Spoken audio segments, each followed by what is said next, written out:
Assalamualaikum warahmatullahi wabarakatuh. Saya Uliani Rizamil Haki, mahasiswi Fakultas Keguruan dan Ilmu Pendidikan, Pendidikan Guru Sekolah Dasar Angkatan 2017 kelas A. Di sini, saya akan membagikan tahapan-tahapan dalam membuat kajian teori. Di sini saya mengambil beberapa jurnal. Ada 7 buah jurnal. Saya mengambil topik hubungan motivasi menjadi guru sekolah dasar dengan hasil belajar mahasiswa PGSD Universitas Riau.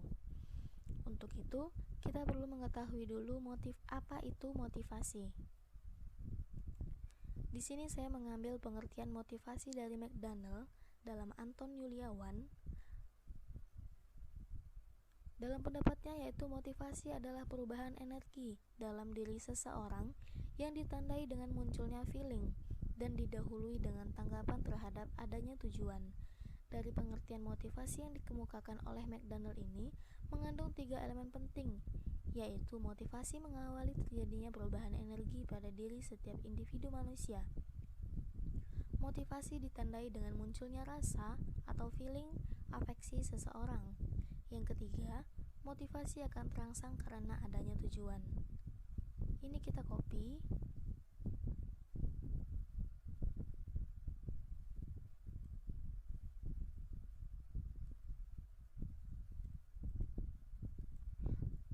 Kemudian kita paste di Microsoft Word.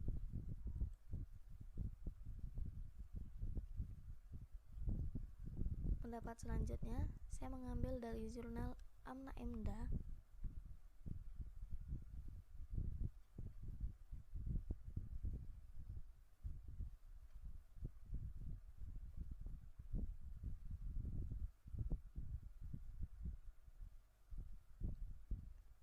Yang mana Wina Sanjaya dalam Amna Emda mengatakan bahwa proses pembelajaran motivasi merupakan salah satu aspek dinamis yang sangat penting. Sering terjadi siswa yang kurang berprestasi bukan disebabkan oleh kemampuannya yang kurang, akan tetapi dikarenakan tidak adanya motivasi untuk belajar, sehingga ia tidak berusaha untuk mengarahkan segala kemampuannya. Ini juga kita copy, kemudian dipaste di Microsoft Word. Agar lebih memudahkan untuk membedakannya, kita memberikan warna yang berbeda.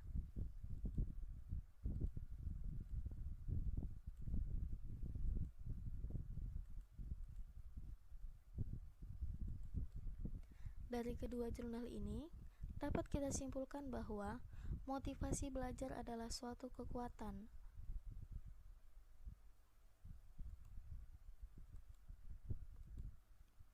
Dari kedua jurnal ini, dapat kita simpulkan bahwa motivasi adalah suatu kekuatan atau dorongan dari luar diri seseorang, namun tumbuh di dalam diri seseorang untuk melakukan suatu kegiatan belajar agar mencapai suatu tujuan tertentu. Motivasi ini muncul ditandai dengan adanya perubahan-perubahan yang terjadi pada diri seseorang, baik disadari ataupun tidak. Dari kedua jurnal ini sama-sama menekankan pada kemampuan seseorang. Selanjutnya, saya akan mencari faktor-faktor yang mempengaruhi motivasi. Menurut Kompri, dalam Amna Emda, motivasi belajar merupakan segi kejiwaan yang mengalami perkembangan, artinya terpengaruh oleh kondisi fisiologis dan kematangan psikologis siswa. Unsur yang mempengaruhi motivasi dalam belajar yaitu cita-cita dan aspirasi siswa, kemampuan siswa, kondisi siswa, dan kondisi lingkungan siswa. Ini kita copy kembali.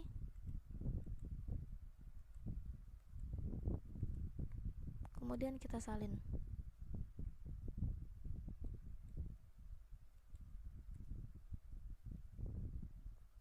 Berikan warna yang berbeda. Jurnal selanjutnya, saya mengambil jurnal dari Emma Dawyah dan kawan-kawan.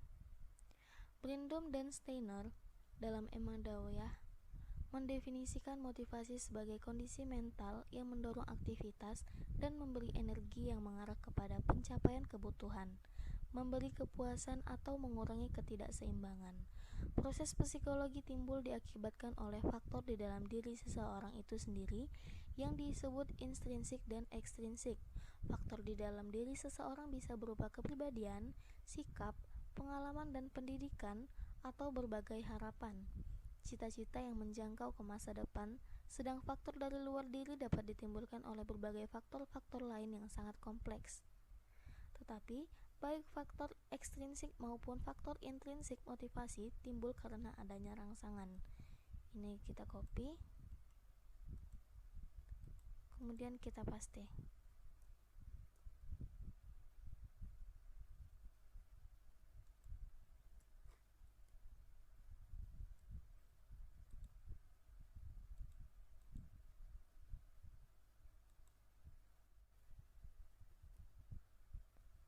Dapat kita simpulkan bahwa motivasi ini dipengaruhi oleh faktor internal maupun faktor eksternal. Faktor internal merupakan faktor yang ada di dalam diri siswa ataupun peserta didik, dan faktor eksternal adalah faktor yang berasal dari luar peserta didik. Kedua faktor ini saling mempengaruhi dan sama-sama memberi energi yang akan mengarahkan individu pada pencapaian yang ingin dituju. Pada dasarnya, fungsi motivasi yaitu memberikan dorongan kepada peserta didik untuk mencapai sesuatu yang ingin dituju. Setelah kita mencari informasi mengenai motivasi dan faktor yang mempengaruhi motivasi, selanjutnya kita akan mencari hasil belajar. Di sini saya akan mengambil jurnal dari Christine dan Francisca. Christine dan Francisca berpendapat bahwa hasil belajar merupakan tingkat kompetensi yang telah dicapai seorang individu melalui proses belajar yang pada umumnya ditunjukkan dengan nilai dari aspek pengetahuan, sikap, dan keterampilan. Ini kita copy, kemudian kita paste.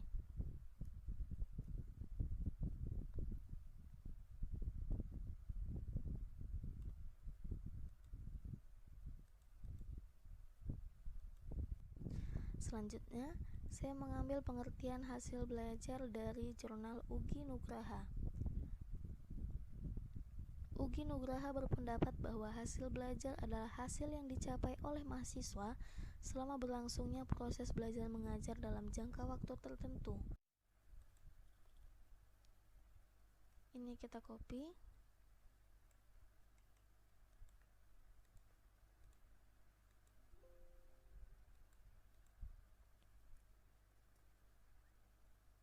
Dari kedua pendapat ini, dapat kita ketahui bahwa hasil belajar selalu menekankan pada pencapaian kemampuan peserta didik. Hasil belajar yang diberikan oleh pendidik itu dapat berupa angka, huruf, ataupun kalimat. Pendapat dari Francisca dan Christine itu sejalan dengan pendapatnya Ugi Nugraha. Selanjutnya, kita akan mencari faktor-faktor yang mempengaruhi hasil belajar. Di sini saya mengambil jurnal dari Nurdin Mansur. Menurut Surya Brata dalam Nurdin Mansur bahwa faktor-faktor yang mempengaruhi hasil belajar itu adalah faktor-faktor yang berasal dari luar diri peserta didik, seperti faktor-faktor sosial dan faktor-faktor non-sosial. Selain itu, faktor-faktor yang mempengaruhi hasil belajar yaitu faktor yang berasal dari dalam diri peserta didik, seperti faktor-faktor fisiologis dan faktor-faktor psikologis. Ini kita copy.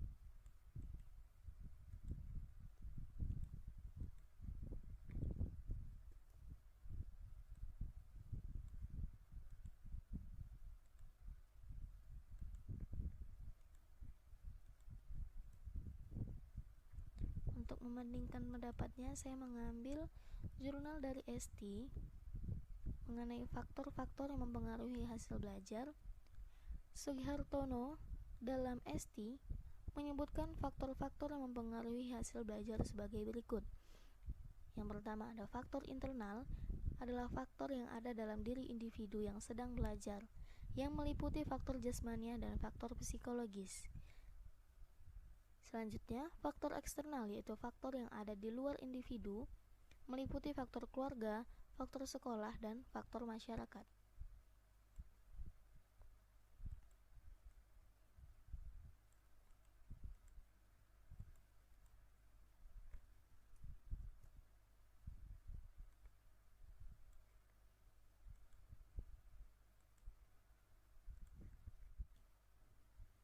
Pendapat Suryabrata dan Sugihartono ini sama-sama saling menguatkan, karena faktor yang mempengaruhi hasil belajar itu selalu berasal dari luar maupun dari dalam diri peserta didik.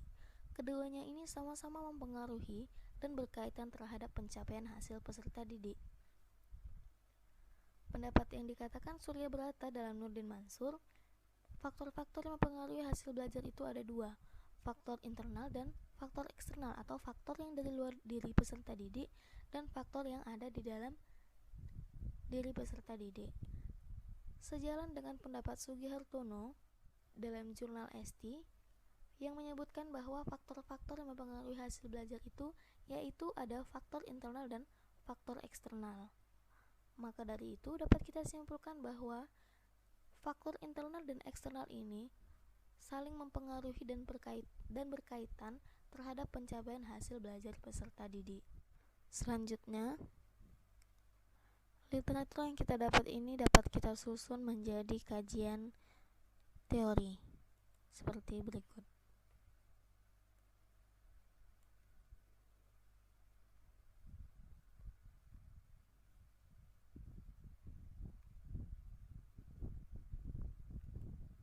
Selanjutnya, kita akan membuat daftar pustaka dari aplikasi Mendeley.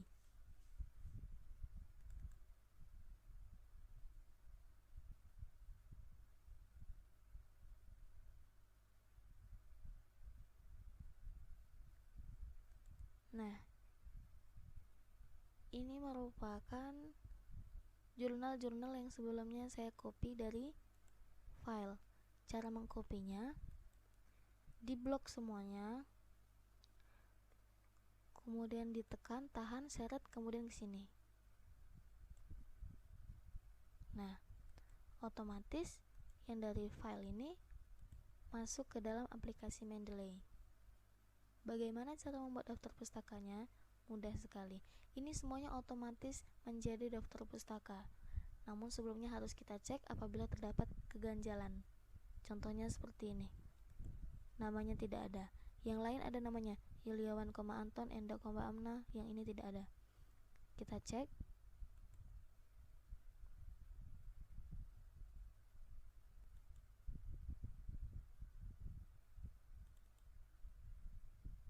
Nah, padahal autorsnya ada nih, Esti Apridasari.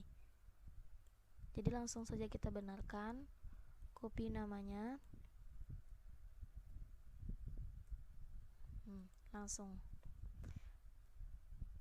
Kemudian bagian judulnya ini kita hapus, kopikan yang dari sini, pastikan.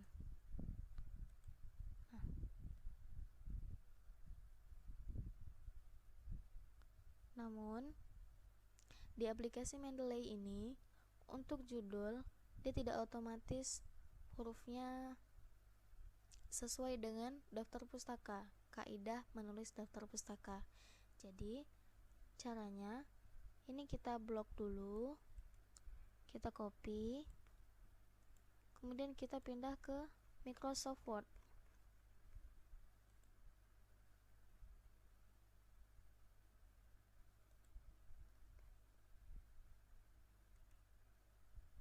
Kita paste, kemudian kita atur tulisannya. Untuk daftar pustaka, kaidah penulisannya setiap awal hurufnya itu huruf kapital. Jadi kita pilih yang ini. Sudah seperti ini, kita copy lagi, kemudian kita paste.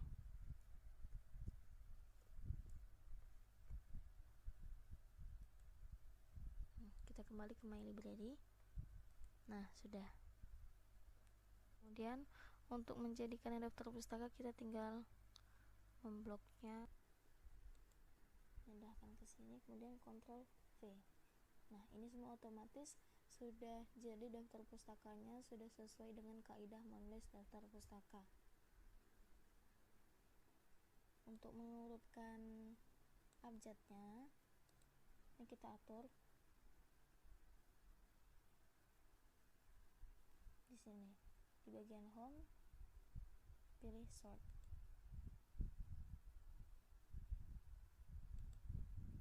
Nah, ini sudah sesuai abjad.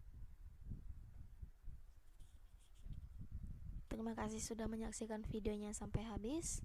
Maaf apabila banyak terdapat kesalahan dalam pembuatan kajian literatur sampai daftar pustakanya. Terima kasih dan assalamualaikum warahmatullahi wabarakatuh.